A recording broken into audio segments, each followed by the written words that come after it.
Okay, hi everyone. This is the first video for Chapter 7 on molecular biology of bacteria.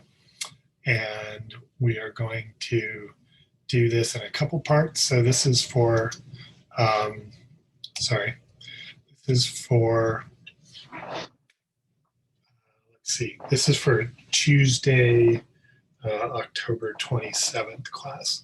All right, so we're going to start out talking about two sort of classic experiments that relate to DNA serving as a genetic material in bacteria and in other organisms as well. And then we are going to talk about replication of the chromosome in bacteria specifically. And that'll be the end of this first video. Hopefully this will be about 20 minutes. Okay, so first experiment I want to talk to you about is discussed at the beginning of chapter 7 in the book. And this has to do with some experiments with bacteria that provided the first direct evidence that DNA can serve as a hereditary material, genetic material for living organisms. This actually started in the 1920s as more of a microbiological research, and the connection to DNA didn't actually happen until the follow-up experiments were done in the 1940s. So the scientist's name was Frederick Griffith, and he was working with the bacteria that at the time they called the pneumococcus. The species name today is Streptococcus pneumoniae. This is a bacteria that is the dominant cause of bacterial pneumonia, so lung infections that result in fluid accumulating in the lungs. And remember that this was before antibiotics were available. And so this is a major cause of mortality around the world. This was a fairly common pathogen. And so what Griffith was doing is that he had isolates of the pneumococcus in the laboratory. And he noticed that in the laboratory, when growing them on a media that this bacteria likes, and you can see the picture here on the right-hand side, typically these bacteria, especially if the media had sugar in it, would form these very mucoid colonies. And what that means is they were kind of shiny and glistening. And if you stick your inoculating loop into them and pull it out, they kind of stick to the loop and you stretch it out. And so it's kind of, again, like very mucousy, sort of snotty. And so there was some sticky material there. Now we know that that's because these bacteria made capsules, right? But we'll get back to that in a second. But in the laboratory, when he cultured these bacteria, occasionally he got these tiny colonies showing up that were not mucoid, whose surfaces looked more like the colonies that you've seen in the lab. They weren't smooth and glistening. They were kind of rough and tan looking.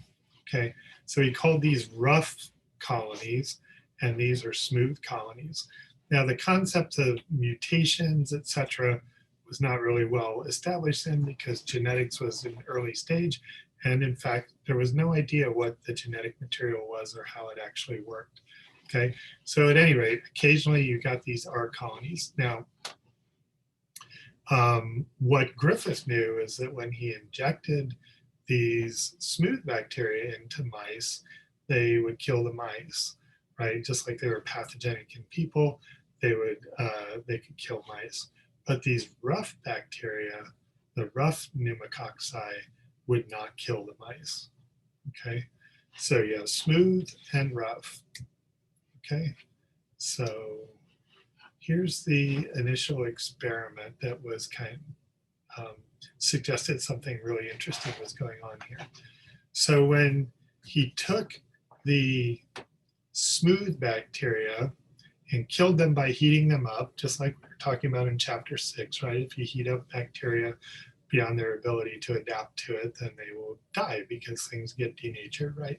So you could kill these pneumococci by heating them up and inject them into the mouse, and the mouse survives, obviously. Whereas if you injected live smooth bacteria into them, they would die. right?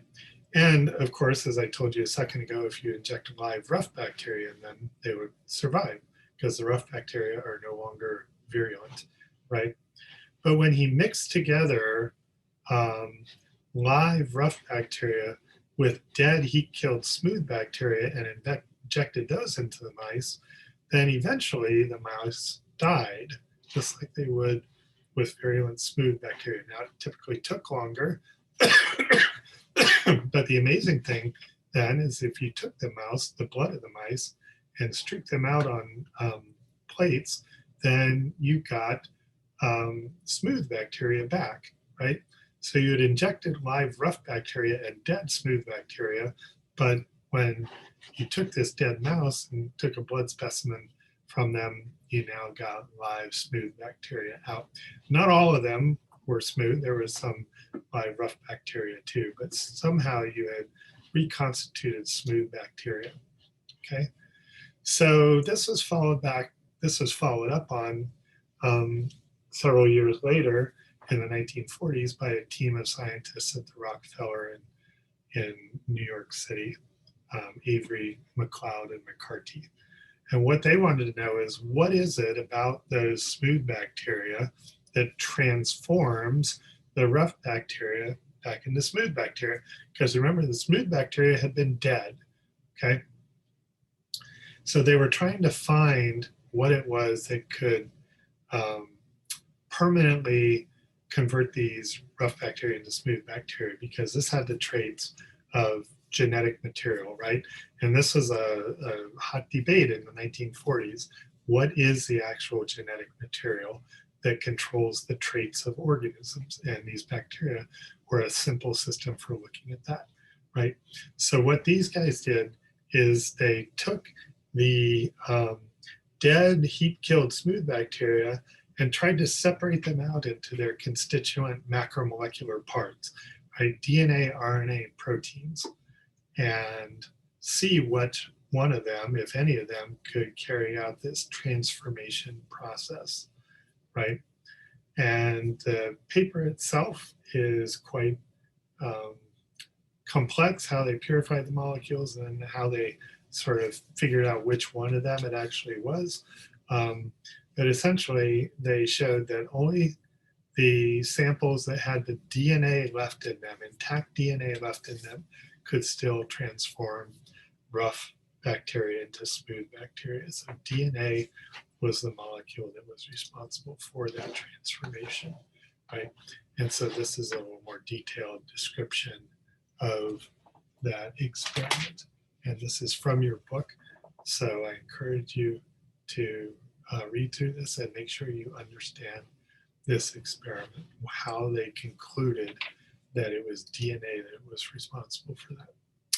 So following up on that, what was actually going on here? Well, we've talked about how many bacteria make these polysaccharide capsules, right? And these capsules can provide adhesive properties, and most importantly in this case is the defense against the host immune system. So capsules surrounding strep pneumoniae are very important for protecting them from the mouse or human immune system, right? So these bacteria, when they are growing in the lab and there's no selection for the ability to make capsules, the non-capsule forming mutants will grow faster, right? So if you streak them out in the lab, or you pass them in the lab for many, many generations, when there's no selection for being able to make a capsule, a mutant that loses the ability to make that capsule can save a lot of energy and resources, right? So that's why these rough mutations happen and are selected for essentially in the laboratory, right? But they don't work in the mouse because the immune system then is able to kill the bacteria. But strep pneumoniae also is what we call naturally transformable. Now we're going to talk about in the next lecture about horizontal gene transfer. But transformation is essentially the process by which bacteria pick up DNA from their environment and incorporate them into their own cells, right? So this particular bacteria can do that. So what was happening is that it was generating mutations in the laboratory under non-selective conditions that caused it to lose the ability to make a capsule. But then if you throw it back into the mouse or put it in a test tube with DNA from a smooth bacteria, the rough bacteria will take up some of that DNA and they can use it to replace the mutations that have been generated in the laboratory that make them non-capsulated. So these mutations have to do with either the regulation or the production of the capsular polysaccharides, right? So they'll take up DNA from the smooth bacteria, fix the genes that were mutated, and go back to now being a smooth bacteria again, okay? So that showed that DNA was genetic material. Second experiment that's talked about at the beginning of chapter 7 is called the Hershey-Chase experiment. And this came after, chronologically, the pneumococcal transformation experiment. But it was another way of showing that DNA was a genetic material, a different way of showing it, okay? Because there was still some skepticism after the pneumococcal transformation experiments. And there was no evidence that what was true in strep pneumoniae was universal, right? So maybe DNA could do that job in strep pneumoniae, but that doesn't mean it was doing the job everywhere, right? So this is another way of showing it. So Al Hershey and Martha Chase were scientists that were studying viruses that infect E. coli, so bacteriophage, right? And so what they figured out is a way to label the protein and the DNA separately in this bacteriophage and see which one actually got into the bacterial host, okay? So remember, bacteriophage, unlike many viruses of animals, for example, the phage don't get all the way into the cytoplasm. They just inject their genetic material into the cytoplasm. And the phage, the virion, stays on the outside, right? So that suggested to these scientists that if they could study what was actually going into the bacteria, they could see what the genetic material was, right? And remember, this was, electron microscopes had been invented by this point, so that you could actually see that the main body of the virus does not enter into the bacterial cell, okay? So that's sort of what they knew going into it. So what they did was they figured out a way to label the DNA component of the phage separately from the protein component of the phage, because phosphorus is present in nucleic acids, but not in proteins generally, unless they're phosphorylated, but it's not the case usually in bacteria. And sulfur is not present in the nucleic acid, but it is present in the protein. Now, I should also say that they already knew that in the intact phage, there was only protein and DNA. There was no RNA there, right? So it had to be either protein or DNA, right? So they used an isotope of phosphorus to label the DNA. In a separate prep, they used an isotope of sulfur to label the protein, right? Then what they did is they added these radioactive phage to E. coli, let them bind to the surface and inject their genome into the cell. And then they used literally a blender, a kitchen blender, to knock the phage off the surface of the bacteria. And they centrifuged it to separate those apart, right? And then they looked to see what radioactivity went into the bacteria and what stayed outside of the bacteria. And of course, as you would expect, knowing what DNA does, know what we know now, the radioactive DNA went into the bacterial cell and the radioactive sulfur stayed on the outside.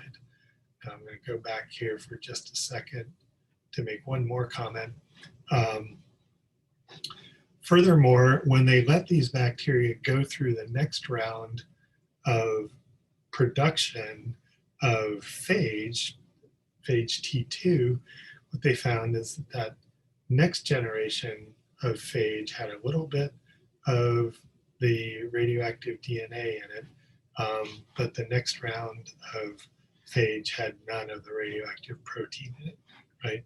So based on the semi-conservative replication, you would expect that some of that radioactive viral DNA would have ended up in the next generation of phage. But of course, the protein is just on the shell on the outside, so none of it's going to end up in the next generation of phage. Okay. All right. I'm going to actually stop this here, and then I'll make another video of the next part. Okay.